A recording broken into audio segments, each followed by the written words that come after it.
We had a lovely IFRS 15 quiz, and here is the answer.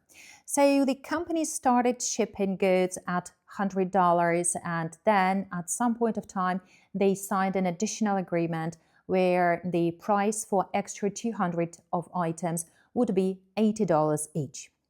How should we account for revenue? The idea is like that. Before the contract is signed, you are going to recognize revenue as it was, so at $100 per item.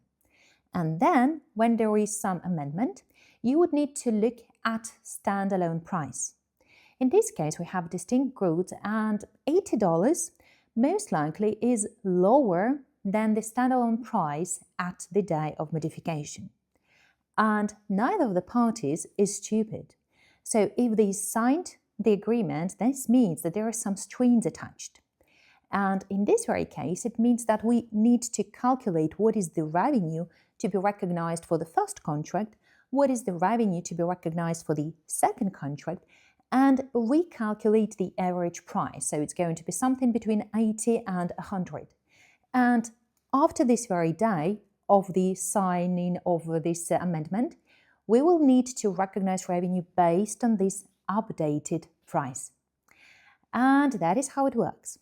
But if for some reason $80 would be the standalone price, so the price which is the price for everyone, then in this case we would say, oh, there are no strings attached. So this means that first we're going to continue recognizing revenue according to the previous price, $100 per item, and then when we supplied all of the items agreed in the first version of the contract, we would start recognizing the revenue at a new price of 80.